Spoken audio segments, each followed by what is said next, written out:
Article 370 पर supreme court का फैसला आ गया है। इस वीडियो में पहले हम बात करेंगे कि सुप्रीम कोर्ट का फैसला है क्या, तीन महत्व पहलू, फैसला क्या है। इसके बाद आर्टिकल 370 के पास्ट में जाएंगे, यानी कि शुरुआत कहां से हुई थी। इस वीडियो में आपको बड़े इंटरेस्टिंग पॉइंट्स मिलेंगे कि कैसे by presidential order Jammu and Kashmir की रिप्रेजेंटेशन लोकसभा में इनडायरेक्ट कर दी गई थी, इनडायरेक्ट इलेक्शन से। कैसे परमानेंट रेजिडेंट जो स्टेटस है, यानी कि आर्टिकल 35A, उसका इंक्लूजन हुआ। और अभी जो डिबेट चल रही है उसका जो लीगल बेसिस है, यानी कि आज अगर आर्टिकल 370 के क्लॉज 1 क्लॉज 3 पर डिबेट हो रही है, तो ये इससे पहले भी सुप्रीम कोर्ट ने इस पर कुछ कहा होगा ना, क्योंकि आप सबको पता है कि supreme court court of record है, यानी कि इससे पहले के बयान आज के लिटिगेशंस में यूज होते हैं, है ना। तो इस वीडियो में सबसे पहले हुआ क्या, फिर दोनों पार्टीज के एग्रीमेंट, फिर सुप्रीम कोर्ट का अल्टीमेट निर्णय और फ्यूचर पर क्या उन्होंने बोला है, और लास्ट वाले पार्ट में जानेंगे कि जब से एब्रोगेशन हुआ है तब से लेकर अभी तक जम्मू एंड कश्मीर में क्या प्रोग्रेस हुई है, कहां गैप्स हैं। Let's start. सबसे पहले पहलू यह है कि आर्टिकल 370 का एब्रोगेशन जो हुआ, क्या वो लीगल था? तो सुप्रीम कोर्ट ने कहा था, मींस लीगली वैलिड था। दूसरा सवाल था कि जम्मू एंड कश्मीर की कॉन्स्टिट्यूएंट असेंबली के बिना रिकमेंडेशन के आर्टिकल 370 में बदलाव हुआ कैसे। आपको बताएंगे कैसे हुआ, प्रोसेस आएगा। लेकिन बात यह है कि क्या ये लीगली वैलिड था? जी हां, लीगली वैलिड था। दूसरी बात उठती है कि जम्मू एंड कश्मीर एक स्टेट था, इसका दर्जा यूटी का कर दिया और डिवाइड कर दिया। ऐसा कैसे कर दिया जबकि constituent assembly of Jammu and Kashmir नहीं बनी थी और इसने रिकमेंड नहीं किया था, और आर्टिकल 370 का close 3 constituent assembly of Jammu and Kashmir लिखता था। कहां है constituent assembly of Jammu Kashmir, कहां थी 2019 में, कैसे ये हुआ? तो बहुत ही सिंप्लीफाई करके मैं आपको बताऊंगा, दिमाग में आ जाएगा। तो यहां पर सुप्रीम कोर्ट का जजमेंट क्या है कि भाई जो डिवीजन हुआ, यूटी बनाया जम्मू एंड कश्मीर एंड लद्दाख, वो भी लीगल था। सवाल उठा कि अगर आपने आर्टिकल 370 क्लॉज 3 में कॉन्स्टिट्यूएंट असेंबली शब्द की परवाह नहीं करी, हालांकि परवाह करी है, प्रोसेस क्या बताऊंगा, लेकिन अगर नहीं करी, क्योंकि भाई जो दलील कर रहे हैं वो अपोजिट से ये बोले हैं, तो फिर आर्टिकल 3 जो कहता है हमारे कॉन्स्टिट्यूशन में कि किसी स्टेट को अगर आपको डिवाइड करना हो तो उस बिल को उस स्टेट लेजिस्लेचर को भेजना होता है। ये एक मैंडेटरी प्रोसेस है, फिर वहां से आना होता है वो बिल। तो क्या आपने ऐसा किया? तो यहां पर सरकार का कहना है किया, तो अपोजिट पार्टी का कहना है कहां किया भाई, लेजिस्लेटिव असेंबली तो थी नहीं, वहां तो गवर्नर का रूल चल रहा था, सत्यपाल मलिक गवर्नर थे उस टाइम पर। तो कहा कि सत्यपाल मलिक नहीं, वो अपने आप में लेजिस्लेटिव असेंबली थे, क्योंकि वही थे जो थे, तो उन्होंने रिकमेंड किया। तो एक तरीके से यह भी लीगली वैलिड था। फिर तीसरा सवाल है कि कहा गया कि जम्मू एंड कश्मीर का स्टेटस बदलकर जो 2 यूटी कहा, तो वो भी परमानेंट नहीं, टेम्पररी कहा था सरकार ने टेम्पररी कहा था, यानी कि रिस्टोरेशन ऑफ स्टेटहुड का वादा किया गया था। तो वो कब होगा? तो ये बात फिर उठी यहां पर इस जजमेंट में। तो इसमें सुप्रीम कोर्ट ने कहा कि भाई हम दरख्वास्त करते हैं सेंट्रल गवर्नमेंट से कि यथासंभव, मींस जब स्थिति सामान्य हो और आपको लगे तो, लेकिन आपको जल्द ही उसका स्टेटस स्टेटहुड का रिस्टोर कर देना चाहिए। तो ये तो है, अगर मैं बिल्कुल सिंप्लीफाई करके आपको बताऊं, ये 5 जज की बेंच थी, ये हमारे सीजेआई डीवाई चंद्रचूड़। तो ये इन्होंने कहा, तो इन्होंने क्लियरली कहा कि देखो, जो कहा गया कि मैलिफाइड इंटेंशन से जम्मू एंड कश्मीर के स्टेटस को बदला गया, उन्होंने कहा नहीं, हम इस बात को रिजेक्ट करते हैं, मैलिफाइड इंटेंशन, बैड फेथ, ऐसा कुछ नहीं हुआ। जो हुआ वो प्रोसेस जो लीगल है हमारे कॉन्स्टिट्यूशन में, उसी का इस्तेमाल करके हुआ। अब आप कहेंगे सर वो दाव पेच बता दीजिए बड़े आसानी से, अभी पता लगेंगे आपको, टेंशन मत लीजिए। मुद्दा यह है कि कहा गया कि जम्मू एंड कश्मीर जब पार्ट बना था इंडिया का, इंस्ट्रूमेंट ऑफ एक्सेशन साइन किया था राजा हरि सिंह ने, तो कहा कि उस समय इंटरनल जो सोवरेनिटी थी वो एक्चुअली जम्मू एंड कश्मीर की बनी हुई थी। Internal sovereignty was never merged with India. तो सुप्रीम कोर्ट ने कहा कि देखो ये एक्सेप्ट नहीं करते हम बात, क्योंकि हिस्ट्री में स्टेप बाय स्टेप प्रोसेस हैं जिससे पता लगता है कि Jammu and Kashmir became integral part of India. तो सोवरेनिटी फिर इंडिया की हुई, यहां इंटरनल जो सुप्रीम कोर्ट का एग्जैक्ट जो बयान था वो ये था कि इंटरनल सॉवरेनिटी में और ऑटोनॉमी में कंफ्यूज मत होइए। ऑटोनॉमी अलग चीज होती है, इंटरनल सॉवरेनिटी अलग चीज होती है। ऑटोनॉमी का मतलब है कि कुछ जो ऐसे सब्जेक्ट्स हैं जिसमें कि जो जम्मू एंड कश्मीर का लेजिस्लेचर, जम्मू एंड कश्मीर की सरकार को विशेष पावर दी गई थी, जहां पर केंद्र अपना दखल नहीं करेगा, कम करेगा, ये बातें कही गई थी। इसको कहते हैं ऑटोनॉमी। इंटरनल सोवेनिटी, अगर आप सोवेनिटी शब्द यूज कर दोगे तो उसका मतलब है कि आप ही सुप्रीम हैं with respect to the matters of Jammu and Kashmir. तो सुप्रीम कोर्ट ने कहा सुप्रीम कुछ ज्यादा नहीं हो गया है। सुप्रीम कैसे हो सकता है? सोवेनिटी का मतलब होता है supreme with respect to the legislative, executive and other affairs of the people in your territory. ऐसा कैसे हो सकता है भाई? वो लोग भारत के लोग हैं, तो जम्मू एंड कश्मीर की सरकार अपने आप में सुप्रीम कैसे? तो सोवेनिटी नहीं, ऑटोनॉमी, राइट। शुरुआत राजा हरि सिंह, कहा इनसे कि भाई इंडिया का पार्ट, उन्होंने कहा नहीं नहीं, I am looking for the options to remain independent. Finally हुआ क्या? पाकिस्तान की तरफ से हमला, और पहले कहा गया काबिलियों का हमला है, पीछे मिलिट्री का सपोर्ट था, कहानी आप जानते हैं। उसके बाद इन्होंने मदद मांगी भारत से, कंडीशन थी कि भाई हम तो अपनी फोर्सेस तभी भेज पाएंगे जब आप भारत के भाग हो, नहीं तो ये तो बात हो जाएगी फॉरेन टेरिटरी में फोर्सेस को उतारना। फाइनली इन्होंने इंस्ट्रूमेंट ऑफ एक्सेशन साइन किया, और यहाँ पर 3 चीजें देख रहे होंगे: defence, foreign affairs, communication matters. तो आप कहेंगे अरे यार, मतलब सर इससे तो लग रहा है कि केवल 3 ही मुद्दे थे जो वाकई जम्मू एंड कश्मीर के मामलों में भारत देख सकता था। नहीं नहीं, कहानी आगे देखिए ना क्या हुआ। फिर 1949 आया, जो इंस्ट्रूमेंट ऑफ एक्सेशन है उसके बेसिस पर आर्टिकल 370 बनाया गया। अब आर्टिकल 370 में मैं आपसे कहूंगा कि क्लॉज 1 और क्लॉज 3 को कंठस्थ कर लीजिएगा, अभी मैं समझाऊंगा लॉजिक। यही 2 आर्टिकल हैं जिसके थ्रू अब पूरी कहानी बनी है जो आज डिस्कस हो रहा है। 1 मई 1951, आपने शायद इनका नाम सुना होगा, मिस्टर करण सिंह, डॉक्टर करण सिंह। तो क्योंकि ये he was crown prince to the state of Jammu and Kashmir, तो इन्होंने अलग से इशू किया एक प्रोक्लेमेशन कि he declares constituent assembly for the state. आप कहेंगे ये कैसे डिक्लेयर कर रहे हैं भाई? अरे भाई, क्योंकि कॉन्स्टिट्यूशन जम्मू एंड कश्मीर का अलग से बनाना था। अब यही क्योंकि हेड थे, मोनार्क थे, तो यही तो डिक्लेयर करेंगे, तो इन्होंने बनाया यहां पर। अब आप कहेंगे लेकिन sir how he is having authority when Indian constitution got enacted on 26 जनवरी 1950? ये 51 में कैसे हो रहा है? तो ऐसा कैसे हो सकता है कि भारत में एक स्टेट और हैविंग विशेष प्रोसेस फिर कॉन्स्टिट्यूएंट असेंबली बन रही है? जी हाँ, कारण क्योंकि article 370 special terms, instrument of accession, right.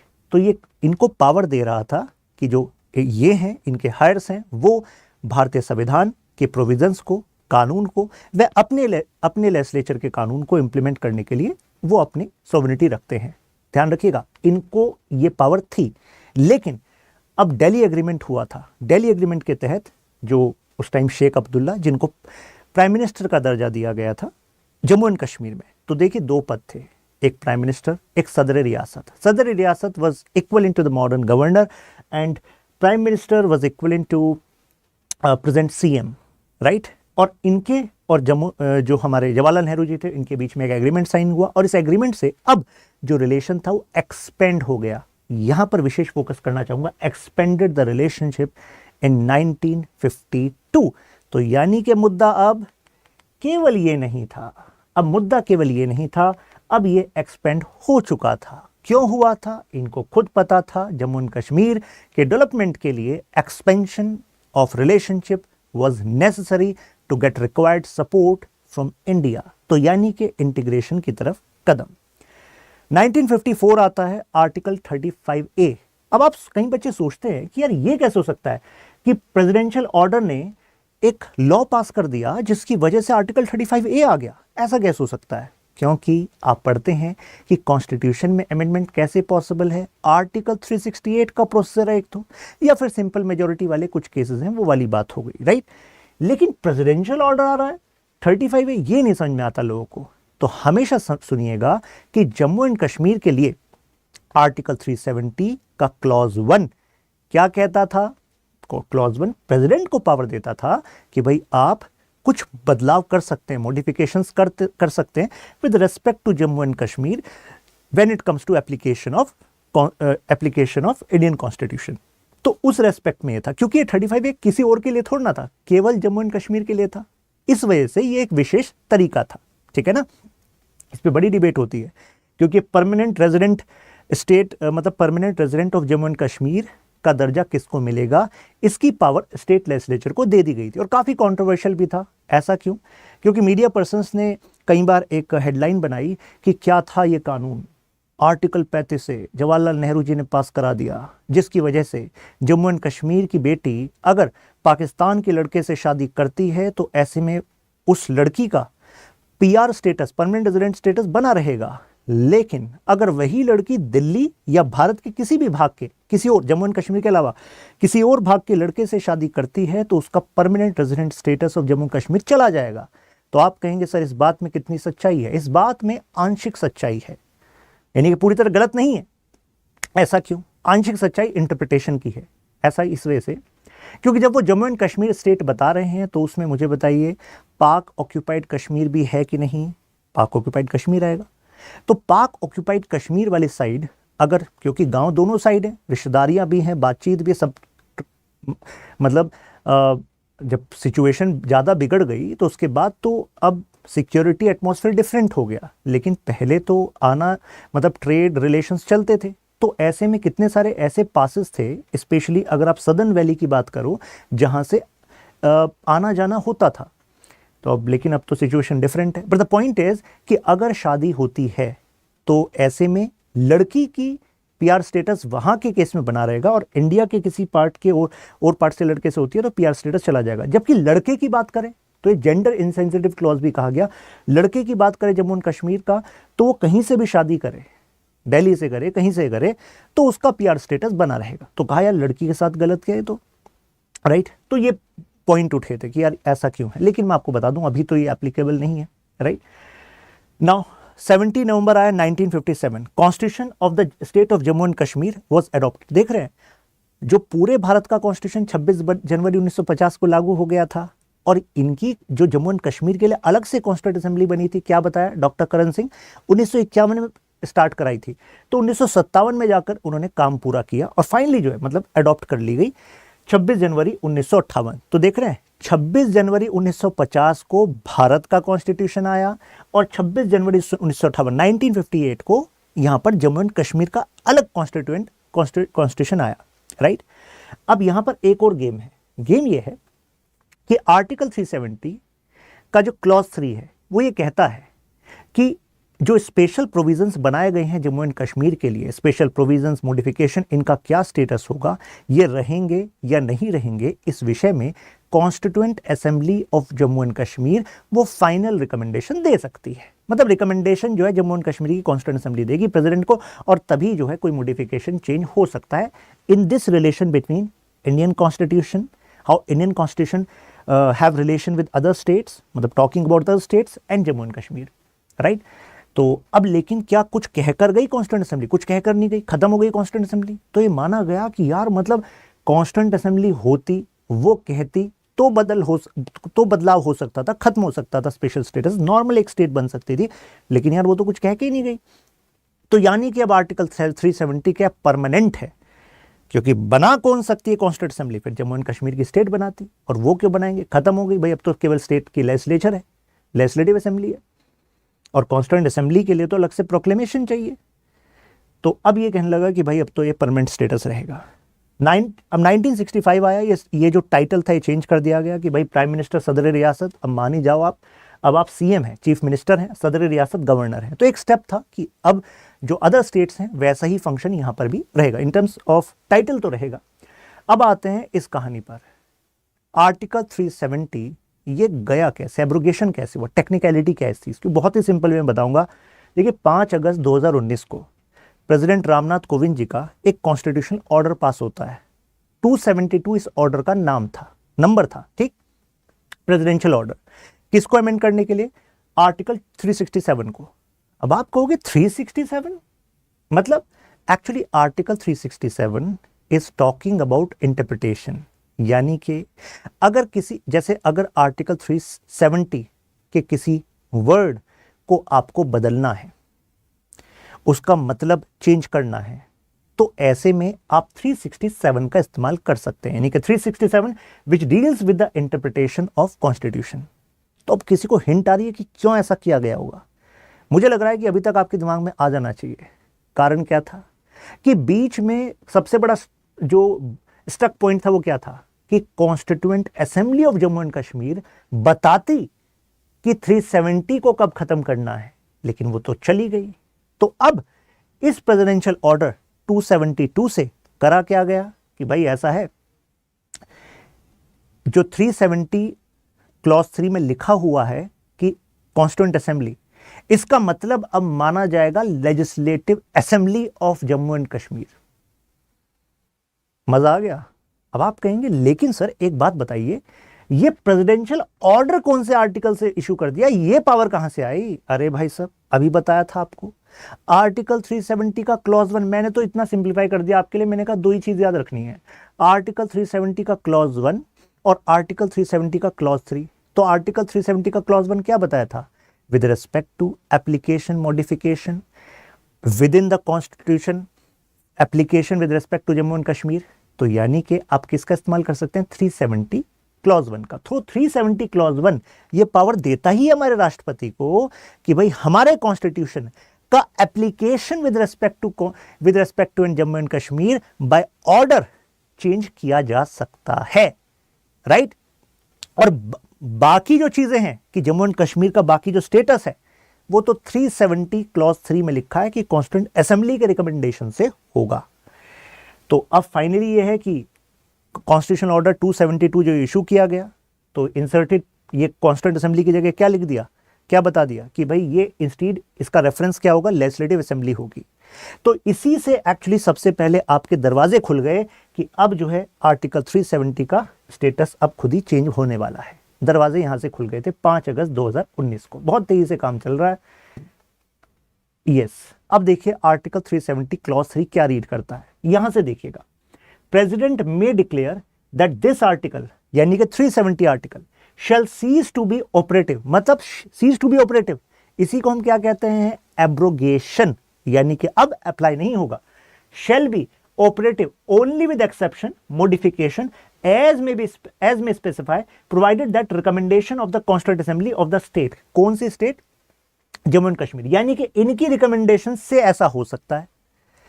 shall be necessary before the president issue such notification। तो नोटिफिकेशन इशू नहीं कर सकते थे भाई जब तक कि कॉन्स्टिट्यूएंट असेंबली ऑफ स्टेट से आपको ना मिले। लेकिन हमने बता ही दिया भाई कॉन्स्टिट्यूएंट असेंबली का मतलब क्या है, अब लेजिस्लेटिव असेंबली है, राइट? अब कुछ ही घंटे की बात थी, देख रहे हैं बहुत तेजी से काम चल रहा है। नेक्स्ट आवर्स में होता क्या है, प्रेसिडेंट ने जो इशू किया जो कॉन्स्टिट्यूशन ऑर्डर 272, इसको कॉन्स्टिट्यूशन ऑर्डर क्यों कहा? क्योंकि this order is influencing, you can say impacting the application of constitution with respect to Jammu and Kashmir, है ना? अब आप सबको पता होगा कि राज्यसभा जो है वो एक तरीके से फेडरल हाउस है।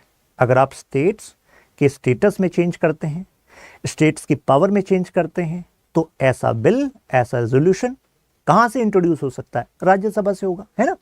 तो राज्यसभा पे इंट्रोड्यूस हुआ, तो राज्यसभा ने रिकमेंड कर दिया कि भाई हम तो कहते हैं कि आर्टिकल 370 सीज टू ऑपरेट। अब आप कहेंगे भाई राज्यसभा ने कैसे कर दिया? क्योंकि मान लिया ना उधर से लेटर आ जाएगा ना, सत्यपाल मलिक जी क्यों बैठे हैं वहां, गवर्नर साहब ने लेटर दिया कि मैं क्या हूं कॉन्स्टिट्यूएंट, एक तरीके से पहले कॉन्स्टिट्यूएंट असेंबली को आपने कह ही दिया कि वो लेजिस्लेटिव असेंबली है, और एक तरीके से अगर लेजिस्लेटिव असेंबली इस टाइम है नहीं क्योंकि गवर्नर का रूल चल रहा है वहां पर, तो अल्टीमेटली मेरा ही रिकमेंडेशन क्या है, equivalent to legislative assembly of Jammu and Kashmir है। तो गवर्नर साहब ने अपना हाँ बोल दी। Jammu and Kashmir was then president rule, तो एक तरीके से लेजिस्लेटिव पावर किसके पास थी? गवर्नर के पास थी। तो गवर्नर के बिहाफ पे लेटर आ गया, और इसी वजह से मतलब स्पीड देखिए आप, 5 अगस्त 2019 को ये ऑर्डर इशू होता है, ठीक, और 6 अगस्त 2019 को प्रेसिडेंट रामनाथ कोविंद जी एक सेकंड प्रोक्लेमेशन करते हैं जिसको कहा गया कॉन्स्टिट्यूशन ऑर्डर 273, ठीक, ऑपरेशनलाइजिंग की राज्यसभा रिकमेंडेशन, कि भाई राज्यसभा ने रिकमेंडेशन करी है। देखो आप कहोगे 272 273 में डिफरेंस क्या है? अरे 272 का पर्पस क्या था कि भाई 367 में जो इंटरप्रिटेशन है कॉन्स्टिट्यूएंट असेंबली का उसको लेजिस्लेटिव असेंबली बताना है, जिसके थ्रू ये पूरा मोशन फिर हमें इसके थ्रू ये पूरा जो यू कैन से प्रोसेस है इसको स्टार्ट करवाना है। अब 273 से अब हमने प्रोसेस को अंजाम लगाना है, यानी कि अब 370 इफेक्टिवली सीज टू ऑपरेट। अब ये रिकमेंडेशन राज्यसभा से आ गया तो इसको ऑपरेशनलाइज कर दिया। अब 6 के बाद 9 अगस्त आता है 2019। अब अलग से एक लॉ आ जाता है, Jammu and Kashmir reorganisation act 2019, और इससे बाइफरकेट हो जाता है जम्मू एंड कश्मीर का स्टेटस, यानी कि ये जम्मू एंड कश्मीर और ये लद्दाख यूटी, ठीक है, यूटी स्टेटस चेंज हो जाता है। अब इसी पे झगड़ा था कि यार स्टेटस तो चेंज कर ही दिया, लेकिन आपने बिना मंजूरी के कैसे कर दिया, स्टेट की मंजूरी के। तो देखिए ये भी ध्यान रखिएगा, क्योंकि इस अभी जो मैं आपको बताऊंगा जो सुप्रीम कोर्ट का जजमेंट है, तो उसमें बात हुई आर्टिकल 3 का प्रोसेस जो है वो ये कहता है कि जो यूनियन काउंसिल ऑफ मिनिस्टर है, मतलब वो तो पावर की बात करता है, फिर इस पे जो प्रोसेस निकलता है using power of article 3 and article 4, ठीक है, तो वो कहता है union council of minister. Union council of minister समझ गए आप कौन? अरे भाई साहब मोदी जी, मिनिस्टर्स। तो वो क्या करेंगे, किसी भी स्टेट को डिवाइड करने के बिल को किसको देंगे, ये स्टेप नंबर 1 होता है, प्रेसिडेंट साहब को देंगे, ठीक, या प्रेसिडेंट साहिबा को देंगे, जो भी है। अब प्रेसिडेंट क्या करेंगे, ये स्टेप है कि प्रेसिडेंट सेकंड स्टेप में उस बिल को स्टेट लेजिस्लेचर को भेजेंगे। अब यहां पर यही बात हुई कि यार स्टेट लेजिस्लेचर को तो भेजना चाहिए था, क्योंकि पार्लियामेंट्री डेमोक्रेसी में स्टेट लेजिस्लेचर पे रिप्रेजेंटेटिव डेमोक्रेसी है तो सही, लोगों के रिप्रेजेंटेटिव जो हैं वो वास्तव में तो एमएलएज होते हैं, वो बताते कि लोगों की इच्छा क्या है, राइट, लोगों की क्या रजा है।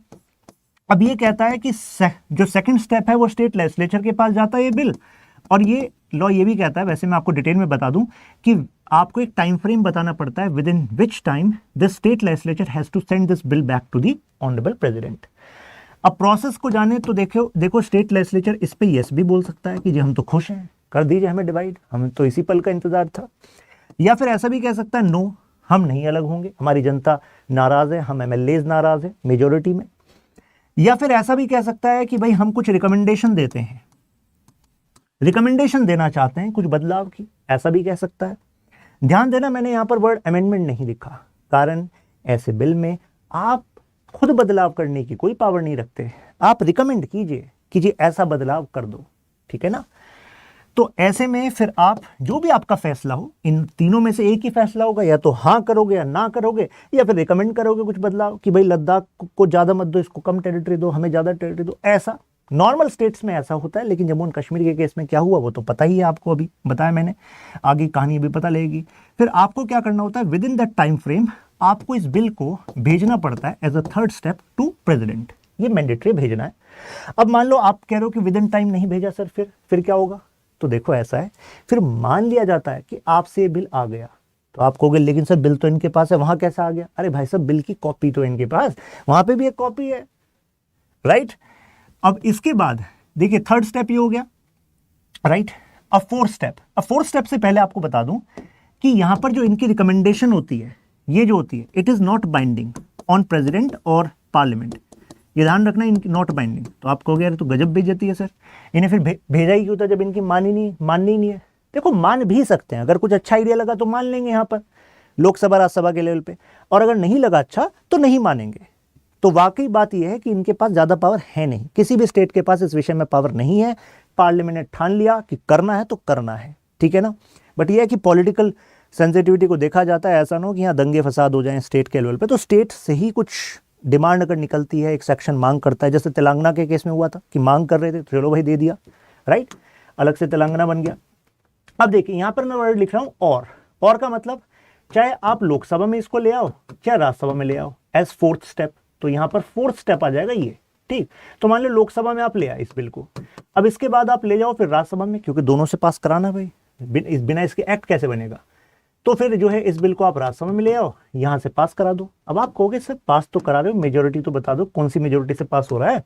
सिंपल मेजोरिटी से पास होगा।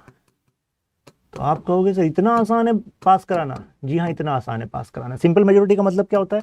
जो प्रेजेंट एंड वोटिंग है उसका 50% से ज्यादा, है ना, 50% जो उपस्थित हैं और वोट कर रहे हैं उनसे ज्यादा। अब जैसे ही बिल यहां से पास हो गया, प्रेसिडेंट साहब को दो, अब प्रेसिडेंट साहब ने मान लो यहां पे साइन कर दिया, शशांक त्यागी, मान लो, मानने में क्या दिक्कत है, भविष्य में संभावनाएं बनी रहती हैं। एक्ट्स, अब ये एक्ट बन गया, राइट। तो इस तरीके से होता है ये पूरा प्रोसेस। मुझे लग रहा है ये बात तो हो गई आपको क्लियर, राइट। तो अब देखिए आगे की कहानी क्या है, आर्ग्यूमेंट क्या है। तो पिटिशनर का आर्ग्यूमेंट बताते हैं आपको, यानी कि जो कह रहे थे गलत हुआ जो भी हुआ, ठीक। उन्होंने कहा भाई temporary provision that became permanent. मुद्दा ये है कि article 370 was meant to be temporary, but constituent assembly of Jammu and Kashmir वो 57 तक थी। 26 जनवरी 1958 को लागू हो गया था जम्मू कश्मीर का कॉन्स्टिट्यूंट असेंबली जो कॉन्स्टिट्यूशन था। अब इन्होंने कोई डिसीजन लिया नहीं, तो इन्होंने कोई डिसीजन लिया नहीं, तो इसका मतलब है कि ये क्या बन गई, परमानेंट बन गई भाई। ये बात तो मैंने आपको बताई, right, yes, became permanent, right.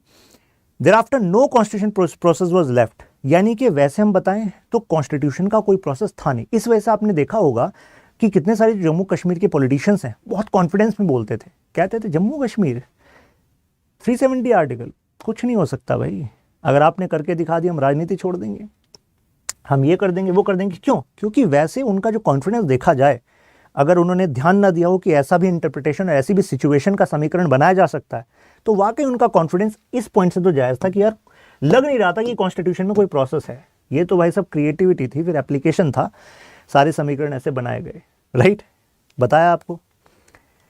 Now the main issue was कि parliament could have assumed the role of constituent assembly to make amendment, but the point is क्या पार्लियामेंट अपने आप को कॉन्स्टिट्यूंट असेंबली बना सकती थी? नहीं, वो तो अपने आप, वो कहा गया कि यार पार्लियामेंट कैसे बना लेती, ये तो गलत हो जाता। तो ऐसे में इसके एनॉर्मस कॉन्सिक्वेंस होते आगे जाके। अब क्या कॉन्सिक्वेंस हुए? कॉन्सिक्वेंस अब ऐसे कुछ नहीं हुए, क्योंकि वो तरीका यूज नहीं हुआ ऐसा कुछ कॉन्स्टिट्यूंट असेंबली बनाया जाए, राइट। तो इनका कहना था कि जम्मू एंड कश्मीर जो है वो एक यूनिक रिलेशनशिप रखता था यूनियन के साथ, इसको कंपेयर मत करो किसी और स्टेट के साथ। इनका कहना है कि इंस्ट्रूमेंट ऑफ एक्सेशन का साइन होने का मतलब मर्जर नहीं था, मर्जर एक अलग चीज है। पिटिशनर का कहना था कि कायदे में देखा जाए तो सोवेनिटी जो है वो ट्रांसफर ही नहीं हुई थी, ऑटोनॉमी मेंटेन रहनी चाहिए थी। और मैं आपको बता चुका हूं पिटिशनर के इस आर्गुमेंट पे क्या जवाब मिला। तो हमारी सुप्रीम कोर्ट ने क्या कहा? सुप्रीम कोर्ट ने कहा देखो ऐसा है, ये सोवेनिटी और ऑटोनॉमी दोनों अलग अलग चीजें हैं, इसमें कंफ्यूज मत करो। ऑटोनॉमी का मतलब सोवेनिटी तो केवल इंडियन कॉन्स्टिट्यूशन कहता है इंडिया के पास है, राइट। तो यानी कि इंडिया इज वन, एक सोवेनिटी है, दैट्स इट। आपको केवल कुछ टेम्पररी प्रोविजंस के तहत आपको ये हमने समझ लीजिए कि ऑटोनॉमी दी हुई थी, राइट। तो इन्होंने कहा नहीं सर हम तो नहीं मानते। तो ऐसे में सुप्रीम कोर्ट ने कहा अच्छा ऐसे कैसे नहीं मानोगे? उन्होंने कहा जरा पार्ट पढ़ना, कौन सा पार्ट है कॉन्स्टिट्यूशन का जहां आर्टिकल 370 एक्चुअली लागू हो रहा था। तो पार्ट पता है कौन सा है? X1 यानी कि 21। और उसके आगे ऊपर पढ़ना जरा क्या लिखा है। ऊपर लिखा है यार ये तो टेम्पररी प्रोविजन है, ट्रांजिशनल प्रोविजन है। तो टेम्पररी ट्रांजिशनल प्रोविजन है ना ये, तो तब वहीं तो आर्टिकल 370 है। तो उन्होंने कहा लेकिन सर कॉन्स्टिट्यूंट असेंबली ने थोड़ा रिकमेंड किया था, बन तो परमानेंट गया ना। उन्होंने कहा नहीं नहीं, था तो टेम्पररी ट्रांजिशनल, राइट। तो कहा कि concurrence of Jammu and Kashmir government, तो कंकरेंस तो भाई बनती ही नहीं है ना कंकरेंस इस केस में, क्योंकि उसके उन्होंने कहा कि कंकरेंस इन द सेंस कि कंकरेंस ली गई क्योंकि वहां गवर्नर जो है he was representing the legislative assembly, he was representing the state government. तो यहां पर ये लॉजिक दिया गया। देखिए सारा गेम लॉ में लॉजिक का है कि कैसे उसको आप सही तरीके से इंटरप्रेट लॉजिकली कर रहे हैं, डिफीट नहीं हो रहे हैं वहां पर, राइट। रोल ऑफ गवर्नर, तो रोल ऑफ गवर्नर ये था कि भाई aid and advice of council of minister चलेगा, लेकिन काउंसिल ऑफ मिनिस्टर की एडवाइस पर तो जब चलते जब वहां काउंसिल ऑफ मिनिस्टर होती उस टाइम तो सरकार ही नहीं थी, राइट। रीऑर्गेनाइजेशन डाउनग्रेडिंग, कहा कि स्टेट लेजिस्लेचर को नहीं दिया। मैंने प्रोसेस बताया ना आपको कि स्टेट लेजिस्लेचर को भेजना पड़ता है, तो कहा कि देखो स्टेट लेजिस्लेचर सब कुछ वहां उस टाइम पर गवर्नर ही था। बार बार एक बात दोहराओ मत, यही पॉइंट है। Consent of Jammu and Kashmir legislation लिया नहीं गया जब रीऑर्गेनाइजेशन किया गया, राइट। स्टेट को आप ऐसे डिवाइड नहीं कर सकते, यूटी में नहीं कन्वर्ट कर सकते। तो फिर हमारी सुप्रीम कोर्ट ने कहा देखो हो तो सब सकता है, इस प्रोसेस से हुआ है, कॉन्स्टिट्यूशन के प्रोसेस से हुआ है, राइट। तो अब इन्होंने ये भी कहा जो पिटिशनर थे कि आर्टिकल 370 फेल थोड़ी ना हो रहा था, आपने क्यों उसको एब्रोगेट किया। तो एकदम से आपने इतने मतलब 7 दशक से ऊपर का से लागू था, एकदम से आपने हटा दिया, ओवरनाइट कैसे चेंज कर दिया। तो ये इन्होंने कहा। अब इस पर जो पिटिशनर थे, मतलब पिटिशनर के अपोजिट जो सेंट्रल गवर्नमेंट थी, तो सेंट्रल गवर्नमेंट का क्या बयान है? उन्होंने कहा देखो पहली बात तो कोई भी प्रोसेस हेस्टी वे में नहीं हुआ है, आप इसके पीछे वेल थॉट आउट मतलब यू कैन से डिस्कशन रहा है। Discussion in the sense due process of law का इस्तेमाल किया गया है। ड्यू प्रोसेस का मतलब क्या है? ड्यू प्रोसेस का मतलब है कि देखो हमने पूरे प्रोसेस का इस्तेमाल किया है, राइट। कोई डेविएशन नहीं था ड्यू प्रोसेस से, राइट। तो अल्टीमेटली लॉजिकली हर एक चीज़ का इस्तेमाल किया गया है और for the betterment of Jammu and Kashmir people किया गया है। चाहे आप जम्मू कश्मीर की ऑटोनॉमी की बात करो, जम्मू कश्मीर के अलग आर्टिकल 370 की बात करो, लेकिन ऑब्जेक्टिव क्या चाहते थे हर कोई? हर किसी का ऑब्जेक्टिव ये था that betterment of people should be the priority, and if betterment is happening then what is the harm. तो यहां पर कहा कि इंटरनल सोवरेनिटी और उसको कंफ्यूज मत करो। करण सिंह जी का मैंने आपको बताया था, ये तो स्टेटस पहले ही बताया था कि जो कॉन्स्टिट्यूशन ऑफ इंडिया, मतलब एक तरीके से कॉन्स्टिट्यूशन ऑफ इंडिया के जो प्रोविजंस हैं वो एप्लीकेशन अप्लाई होंगे। बताया था ना कि उसके बाद एक्सपेंशन ऑफ रिलेशन साइन हुआ था, दिल्ली एग्रीमेंट, राइट। तो जो हमारा कॉन्स्टिट्यूशन, एक कॉन्स्टिट्यूशन है, इंस्ट्रूमेंट ऑफ एक्सेशन में ठीक है नियम 3 थे कि भाई 3 एरियाज में भारत वहाँ पर एंगेज होगा, जिसमें defence, foreign affairs and communication, लेकिन फिर इसका एक्सपेंशन भी हुआ था और कहा गया कि देखो there can't be 2 constitution, constitution देश में एक ही हो सकता है, राइट। और कॉन्स्टिट्यूंट असेंबली आर्टिकल 370 क्लॉज 3 के तहत अब वो लेजिस्लेटिव असेंबली है, राइट। और लेजिस्लेटिव असेंबली है तो बता दिया कि जो स्टेटस है वो वहाँ पर टेम्पररी था। और रही बात अभी की, कहा कि सेंटर ने कहा कि जो एक यूनियन टेरिटरी का स्टेटस है टेम्पररी है और ये रिस्टोर होगा इन फ्यूचर फॉर स्टेटहुड, लेकिन अभी हम कोई टाइमलाइन नहीं दे सकते कब होगा, कारण क्योंकि यहाँ पर पेक्यूलियर सर्कमस्टेंसेस हैं तो जिसको हमें हैंडल करना है। अब क्या कमेंट्स थे बेंच के और क्या क्वेरीज थी, तो देखिए खुद बेंच ने कहा, ये जो मैंने आपको बात बताई, part 21 temporary, transitional and special provision, यही था स्टेटस आर्टिकल 370 का, तो इसको परमानेंट कह देना वो पूरी तरह सही नहीं था। रही बात कि वेदर आर्टिकल 370 अमेंड नहीं कर सकता क्या कॉन्स्टिट्यूशन, क्या प्रेसिडेंट के पास पावर नहीं है, पार्लियामेंट के पास पावर नहीं है, तो यहाँ पर यही उन्होंने सवाल किया कि यार एक बात तो हमने सुनी है कि केशवानंद भारती केस 1973 में बेसिक स्ट्रक्चर डॉक्ट्रिन आई थी और पार्लियामेंट के ऊपर केवल एक ही लिमिटेशन लगाई गई थी कि भाई बेसिक स्ट्रक्चर का वायलेशन नहीं होना चाहिए। तो आर्टिकल 370 में जो हुआ तो क्या वो बेसिक स्ट्रक्चर का वायलेशन है? नहीं है भाई, बेसिक स्ट्रक्चर का वायलेशन, इसका तो कोई पॉइंट ही नहीं है।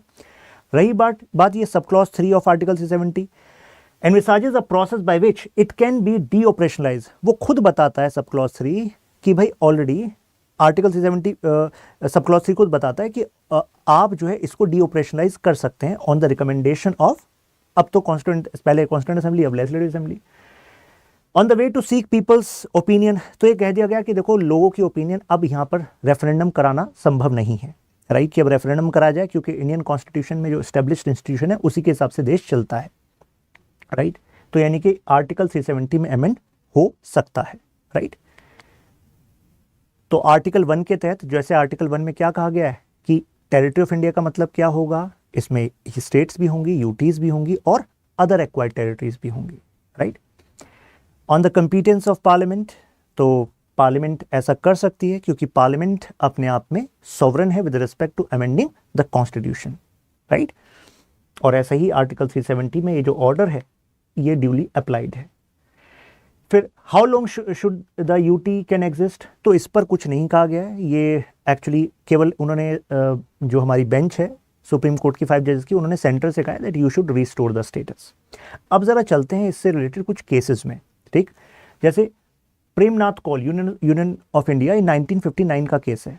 एक्चुअली मुद्दा क्या था, प्रेमनाथ कौल जी का कहना था कि भाई यहाँ के महाराजा ने एक ऑर्डर इशू किया और मेरी ज़मीन जो है ले ली और उसको बांट दी टेलर्स में। तो ऐसे में इनका कहना है कि जब ऑलरेडी वो इंडिया का पार्ट बन चुका है जम्मू एंड कश्मीर, तो क्या यहाँ पर राजा जो है वो ऑथराइज है ऐसा करने के लिए, क्योंकि ये इशू हुआ था 1950 में।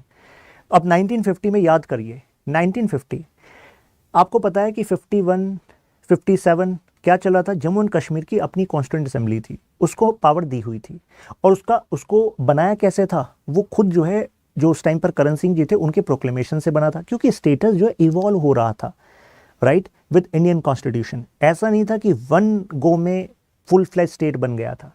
तो इसी वजह से इन्होंने कहा कि नहीं, that was very much valid. अब आप कहोगे इसका हमारे 370 आर्टिकल से क्या लेना देना, 370 आर्टिकल से ये लेना देना है कि उस समय सुप्रीम कोर्ट के जजमेंट में जो बात कही गई उसको रेफर किया जाता है एज स्टैंडर्ड। जैसे कि does maharaja of Jammu and Kashmir have legislative authority to make laws acceding to the dominion of India. तो आर्ग्यूमेंट क्या कहा गया कि petitioner argued that he had right over his hand, क्योंकि भाई महाराजा ऑफ जम्मू एंड कश्मीर कैसे ऑथराइज कर सकते हैं, राइट। महाराजा के पास लेजिस्लेटिव अथॉरिटी तो नहीं होनी चाहिए क्योंकि आर्टिकल 370 है।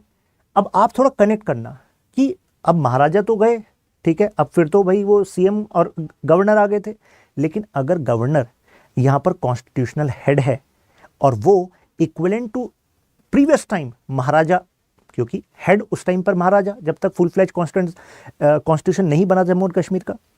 तो अगर उस समय उस महाराजा के पास लेजिस्लेटिव पावर भी थी, क्योंकि यहाँ से जजमेंट ऐसे ही आया, तो भाई कायदे में जब गवर्नर ने कहा कि मैं अपने आप में लेजिस्लेटिव असेंबली हूँ, तो भाई वो बात गलत तो नहीं है, क्योंकि ये बात तो केवल आज की केंद्र सरकार ने नहीं करी थी 2019 में। प्रेमनाथ कौल केस में ऐसा ही लॉजिक आर्ग्यूमेंट निकल कर आया था। ये देखिए जजमेंट क्या है, supreme court upheld the act, कहा महाराजा पोजेस लेजिस्लेटिव पावर, और कहा गया Indian constitution makers attached great importance to the final decision of the constituent assembly of Jammu and Kashmir, कि भाई उनको हमने जो है पूरी आज़ादी दी हुई है, आज़ादी in the sense with in the framework of those agreements, right.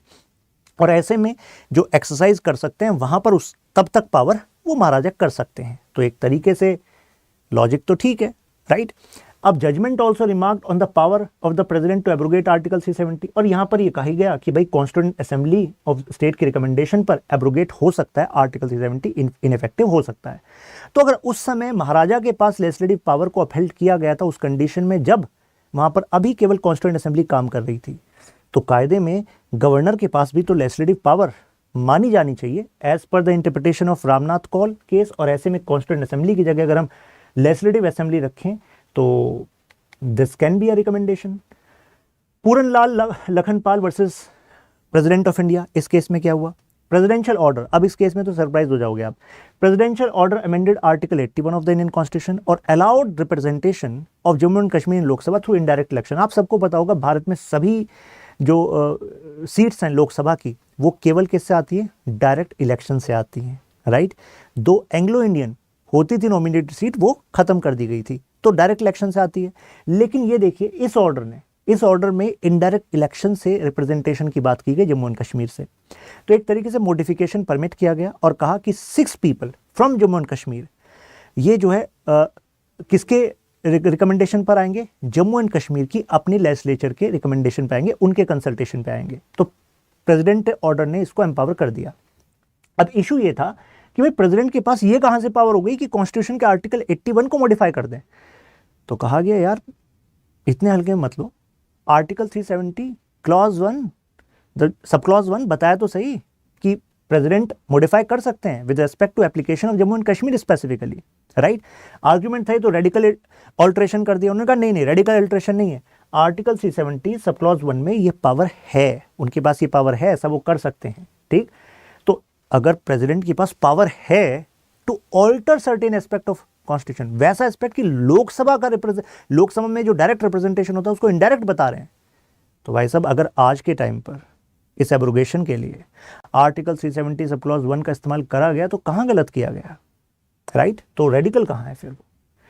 Sampat Prakash versus state of Jammu and Kashmir, ये केस ये था कि इनका कहना था जो प्रिवेंटिव डिटेंशन लॉज हैं तो उनको फंडामेंटल राइट की प्रोटेक्शन से साइड माना गया। तो आर्टिकल 35C स्पेशल प्रोविजन दिए गए कि प्रिवेंटिव डिटेंशन लॉज के केस में फंडामेंटल राइट का जो क्लेम है वो सेपरेट माना जाएगा। मतलब अगर शक होता है कि भाई आगे तुम कुछ गलत कर सकते हो तो पहले से तुम्हें डिटेन कर लिया, तो कहा मेरी लिबर्टी के खिलाफ है, फंडामेंटल राइट के खिलाफ है, नहीं फंडामेंटल राइट के खिलाफ नहीं है, इस विषय में अलग से प्रोविजन मेंशन किया गया। तो जो प्रेसिडेंशियल ऑर्डर इंसर्ट किया गया 354 में और एक्सटेंड किया गया 359 और 364 में, इसको लेकर मुद्दा उठा कि यार ऐसा हो सकता है क्या कि प्रेसिडेंट एक्सटेंड कर सकते हैं एप्लीकेशन ऑफ द ऑर्डर। तो कहा क्या 370 क्लॉज 1 के तहत ये पावर है कि जम्मू कश्मीर की कॉन्स्टिट्यूंट असेंबली तो रही नहीं, वो तो खत्म हो गई थी 1958 तो 1957, तो क्या आप जो है ऐसा एक्सटेंड कर सकते हो। ये आर्गुमेंट दिया गया कि आप कैसे कर सकते हो। तो देखिए यहां पर भी क्या कहा गया कि article 370 would continue to exist even after dissolution of constituent assembly of Jammu Kashmir. और रहा आर्टिकल 370 सब क्लॉज 3 की बात, ये क्लियरली डिक्टेट करती है कि article 370 would cease to be operative only on the recommendation of constituent assembly. लेकिन क्योंकि ये कोई अभी आया नहीं, ऐसा कोई आएगा ही नहीं क्योंकि कॉन्स्टिट्यूंट असेंबली खत्म होगी, तो एक तरीके से परमानेंट स्टेटस हो गया। अब ये तो हो गई सारी कहानी। अब जो यहाँ पर मिस्टर कौल हैं, मिस्टर जस्टिस संजय कौल, तो ये भी बेंच का पार्ट थे। इन्होंने एक और बात कही इसी जजमेंट में, इन्होंने कहा कि एक ट्रुथ और रिकंसिलिएशन कमीशन होनी चाहिए। ये बात ये पहले भी रिपीट कर चुके हैं। तो इन्होंने कहा कि इससे पहले अलग अलग देशों में ऐसा हुआ है कि ट्रुथ और रिकंसिलिएशन कमीशन बनी है जिसने पास्ट में जो भी, चाहे state actors, non state actors, उन्होंने जो भी वायलेंस किए हैं, जो भी कानून तोड़े हैं, उन सब पर तहकीकात हुई और उस सबको एक्सेप्ट किया गया, जिससे कि जो पास्ट के दर्द हैं वो हील हो सकें, क्योंकि acceptance of what happened and done by whom is the first step to heal the generation, जो इंटरजेनरेशनल पेन है। तो ये बात इन्होंने कही है साथ में। अब जरा डेवलपमेंट्स की बात करते हैं। देखिए, वर्ल्ड का highest railway bridge Chenab river तो यहाँ पर बन चुका है जम्मू एंड कश्मीर में। एब्रोगेशन से पहले, मतलब जब 370 का स्टेटस नहीं हटाया गया था, तब 6 किलोमीटर प्रतिदिन इस रफ्तार से रोड बन रही थी। जब से स्टेटस हटाया, सारी पावर यूनियन गवर्नमेंट के पास आई है, 21 किलोमीटर पर डे के स्पीड से बन रही हैं रोड्स। तो फ़ायदा तो हो रहा है। ट्रेवल टाइम रिड्यूस हो गया आपका जम्मू एंड कश्मीर में, क्योंकि नंबर ऑफ टनल्स आसानी से बन चुकी हैं। उरी एंड दुल्हास्ती फेजेस कंप्लीट हो गए। पावर जनरेशन कैपेसिटी देखिए 3505 मेगावाट से बढ़कर 8691 मेगावाट हो गई है। तो पावर जनरेशन कैपेसिटी कैसे बढ़ पाए कि सेंटर ने सोचा ये करना है, कोई बीच में आने वाला है नहीं, कर दिया, right. Health 16 medical college, 14 tertiary care hospitals, 20 district hospitals, 1578 health care centres, 2 state cancer institute, 15 nursing college, ये भी सैंक्शनड हैं अभी। इनटेक कैपेसिटी बढ़ाई गई है आपकी मेडिकल सीट्स में, और आपको आयुष्मान भारत पता ही है, वाटर हर घर जल, त्राल लिफ्ट इरिगेशन, और ये जो मेन रावी कैनाल, ये इरिगेशन प्रोजेक्ट्स। हायर एजुकेशन पर फोकस किया गया। Engineering college at Poonch, architect college at Jammu Srinagar. PM scholarship है for thousands of young students. PM Awas Yojana, स्वच्छ भारत योजना, पंचायती राज इम्प्लीमेंटेड। तो कहने का मतलब ये है कि एम्प्लॉयमेंट अपॉर्चुनिटीज़ भी बढ़ी हैं। आर्मी रिक्रूटमेंट प्रोग्राम में वहाँ से बढ़त हासिल हुई है। अब देखिए यहाँ पर सॉलिसिटर जनरल, ये तो पता लगा आपको क्या क्या हुआ है उसके बाद से, ठीक है, वे फॉरवर्ड पता लग रहा है। यहाँ पर सॉलिसिटर जनरल तुषार मेहता जो रिप्रेजेंट कर रहे हैं सेंट्रल गवर्नमेंट को, वो क्या कह रहे हैं, उनका कहना है कि देखो 3 इलेक्शन संभावित हैं और जल्दी ही होने वाले हैं। Panchayati raj elections, municipality elections and state legislative assembly elections, यानी कि एमएलए के इलेक्शंस भी जल्द ही होने वाले हैं, और उसके लिए जो हालात हैं वो भी लगभग नॉर्मल ही लग रहे हैं। रही बात इसकी यूटी स्टेटस की, तो सेंटर ने यह भी कहा कि ये स्टेटस टेम्पररी है, जम्मू एंड कश्मीर का स्टेटहुड का दर्जा वापस होगा, राइट। लेकिन ध्यान रखिएगा, लद्दाख मर्ज होगा ऐसा नहीं पक्का है, समझ रहे ना। जम्मू एंड कश्मीर का यूटी का स्टेटस रिस्टोर हो सकता है। अब बात यही है कि सेंटर से अपेक्षा ही है कि सेंटर इस विषय में जो काम कमिटेड हैं और जो काम चल रहे हैं वो जल्दी से पूरे हों। और लोकल लीडरशिप को भी ये ध्यान देना चाहिए कि अगर ये इतना बड़ा स्टेटस चेंज हुआ है तो एक अपॉर्चुनिटी भी है, तो ऐसे में सरकार का साथ दे और जो ज़रूरी बदलाव की ज़रूरत है वो बदलाव हो। Normalcy should prevail in the valley so that youth in valley can actually get best of the opportunities. Discuss the legal aspect of Article 370 abrogation in Supreme Court judgment. मुझे लगता है अब तो ये आपको कंठस्थ हो गया होगा, अब आराम से इस पर बात कर सकते हैं, लिख सकते हैं, राइट। आपके क्या व्यूज़ हैं आप कमेंट्स में शेयर कीजिएगा, और यहाँ पर आप मेरे साथ कनेक्ट कर सकते हैं शशांक त्यागी फॉर यू। आप में से जो लोग, वीडियो हो गई है ख़त्म। जय हिंद,